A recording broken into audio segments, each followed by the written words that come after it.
Hi there, I'm Angela Marie, and I'm here with Michael Shackleford, our very own Wizard of Odds. And today we're going to do something a little bit different than our usual gambling instructional videos. So today we're actually going to ask Mr. Shackleford some questions that have been sent in from the forum, so things that you all have asked and would like to know. So we're going to divide this into two sections. First we're going to tackle general gambling and gaming, and then we're going to pull back the curtain on the wizard and ask some personal questions. So thank you so much for giving us the chance to do this, Mike. Well, thanks, Angela. And I look forward to it. I'm looking forward to this too. So if you're okay with it, I'm going to jump right in with some questions off the website. Okay. All right, here we go. Hit me. Well, I have lots of questions from Mr. Golden Sun, so I'm going to start off with some of his. Okay. One of the first is traditional blackjack dying, dead, revivable? I think that every game has a certain lifespan, and I think that blackjack is definitely on decline. That's definitely your father's, if not grandfather's game. Ooh. And plus, it's not that profitable for the casinos, so they're trying to push it out as fast as they can. So, nevertheless, it's still loved by so many people, and you can't just get rid of it because everyone will complain. But yes, you know, you can see that through the years there's a smaller and smaller percentage of blackjack tables. Oh, it's kind of sad to hear. I love blackjack. So do I. But I bet you're right. You're usually right about these. Well, how about this? Which strip casinos south of the SLS are the most likely to have cheap table gaming? Now, that's a good question. And one casino that I love to promote is Hooters. And you could argue it's not a strip casino, but it's just you know, one casino east on Tropicana, of the Tropicana, on Tropicana, and they have low limits on all their table games. They have pretty good rules. For example, they have single deck with paying 3 to 2 on a blackjack.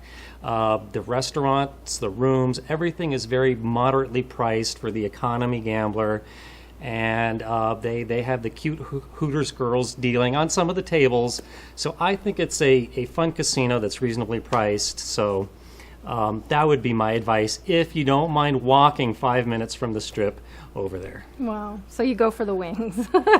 You know, to be perfectly honest with you, I try to eat wings in moderation. But yes, if I'm there and I'm with a friend who really has their heart set on it, sure. Of course, you can't say no. All right, I will try Hooters then. All right, another one from Mr. Golden Sun. So what game or technique is the best place for an aspiring advantage player to start? That's a very good question that one could talk about and argue about all day long. But we're definitely in a period right now where there's no one huge advantage play like card counting. This is, I think, the way that a good advantage player has to look at it is that every game and every casino might have opportunity in it. So you have to have all kinds of things in your bag of tricks and ready to use if you find the right conditions. And, you know, everyone's going to know me. Give me some examples. And everyone always hates me whenever I give them an advantage play that's not well known on a silver platter. Everyone just gets furious with me. So the information is out there, especially on my forum, Wizard of Vegas. But yeah, there's no one huge advantage play right now. It's a lot of different ones. Well, that actually segues into a question that several people wondered about, which is, do you find it difficult to go into a casino being as well known as you are? Do you find that changes how they treat you or how they expect you to play?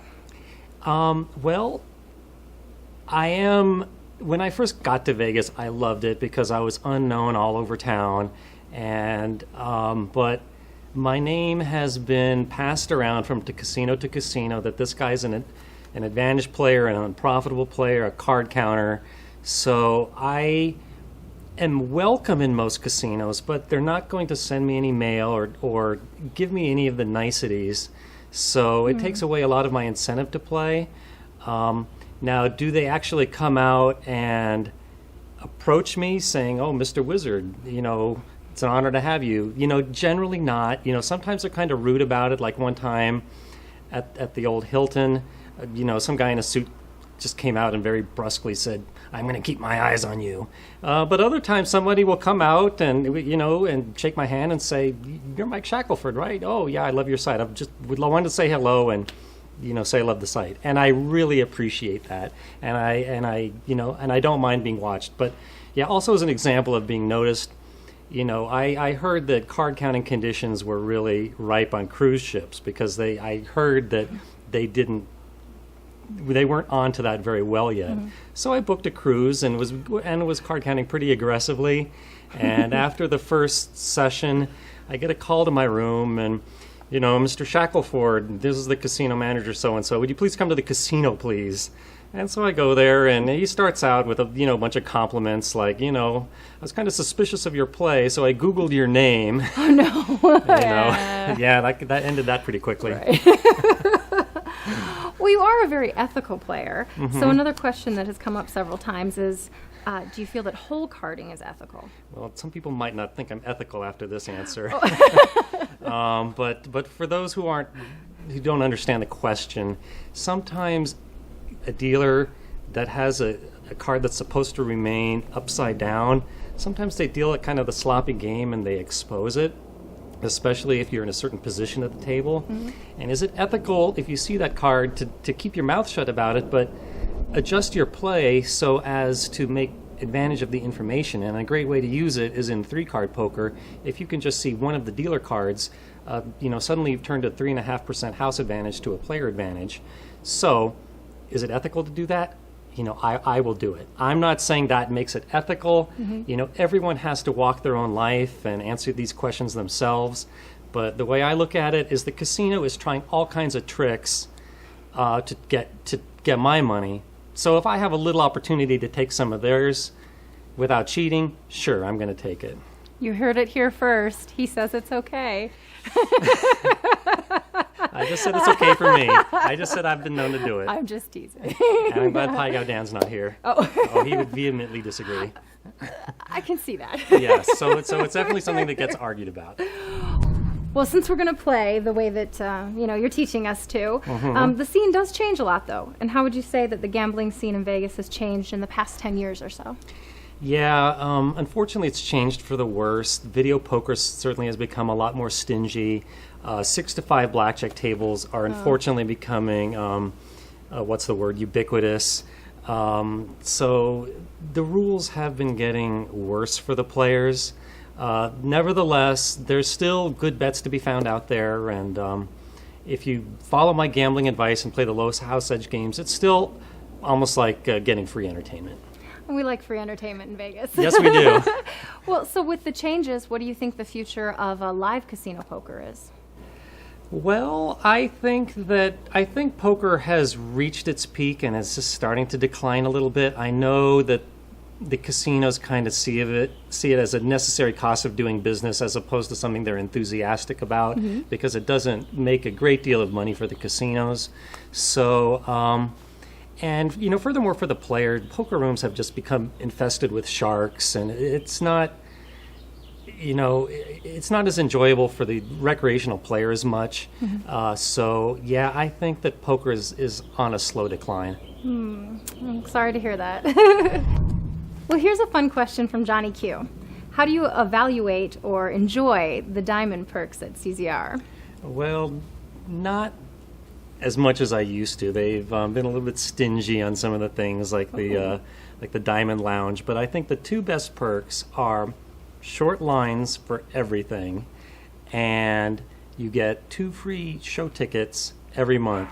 Not necessarily to all the premiere shows, but there's a pretty good list of them. So, and you can become a Diamond member by earning just 5,000 points in one day. I think it's worth it. Yeah, sounds good. Yeah. So another interesting question from D. Rich. He's wondering, what game did you find most difficult or challenging to analyze?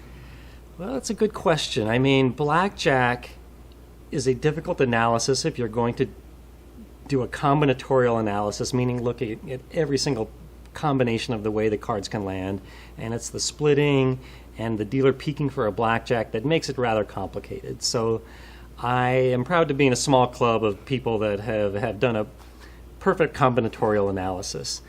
Video poker, well, it sounds like a pretty straightforward game. If you were to just like brute force run a program on it, it might take a week to analyze just one pay table.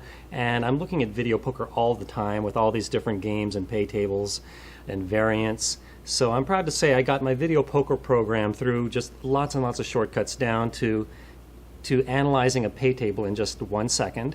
But that was not easy, but something I was very proud of. But in terms of the game, I've really spent a lot of time analyzing is Pai Gow tiles. And this started with it being hard to find even the rules of the game, because at the time it was only Asian players playing it. There was nothing in writing about it, nothing on the internet. So I had to go from casino to casino asking, do you have any rules for this game in English? And so finally I did. And then I struggled with, what is the house weight of this game? You know, I can't analyze it without knowing how the dealer will set his hands. And fortunately, a reader sent in the house weight from Foxwoods. So with that, I was off. And it's, you know, with all the complicated rules of that game, it was difficult to program. And then once you did it, it was difficult to like put in writing what is a player strategy that balances strength and simplicity. So, I mean, I spent the good part of a solid year analyzing that game. Wow. But I'm proud to have opened it up to a non-Asian audience. Right, you definitely opened it up to me and the people I take to the casinos. So Yes, and by the that. way, I hope to be doing a video on Pai Gow soon. Oh, excellent. I'll look for it. And you will learn much more about it as my student, as usual. Looking forward to it. All right. Another wizard sent in a question for you. So the Wizard of Nothing wants to know, what's the single greatest advantage you came across in your travels through the casinos, if you're willing to share it? Well, since it's kind of over now, I can more easily talk about this, but the early days of internet casinos were really lucrative, because here's a lot of people looking to make quick money that didn't know anything about gambling, and they offered really, really lucrative promotions. For example, make a deposit and we'll add 20%, and they would only have like a very minimal play requirement. Like you only had to play through the bonus, and then you got the whole full amount back. So they just bonuses, bonuses, bonuses. You just go from casino to casino playing whatever their bonus was, and they had no idea what they were doing. So as long as you got paid, which wasn't always the case, it was just a way to make easy money. And I know people who made millions doing it. Wow. And it can still be done, Can it? but the players have become, or I should say the industry has become much more knowledgeable about the problem. So the rules are a lot stingier about playthrough requirements, and bonuses are less. Nevertheless, it still can be done. Oh, so do you still keep an eye out on what's going on with the internet casinos then, and try to grab the best advantages you Well, unfortunately, with the change of the law, U.S. banks aren't supposed to facilitate financial transactions with the internet casinos, and the vast majority of the industry won't take American players. So you're either forced to play at only the handful of casinos that will take U.S. players, or you can play through a false identity of, say, someone in Australia, but that runs into other trust problems and sometimes the casinos can tell if you're playing under a proxy server. So Best to just avoid that. Well, I'm not gonna. I still know people from the U.S. who do it, so I'm not gonna say no. It really depends on what the particular person likes doing and what they perceive to be as the best opportunity for them. But it's not something that I pursue any longer. Very fair answer. Now here's a loaded question for you, Mike.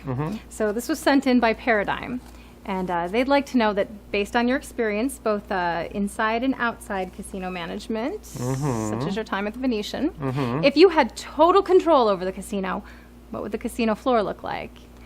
Well, I think it would look much like the casino floor of any casino that Steve Wynn founded.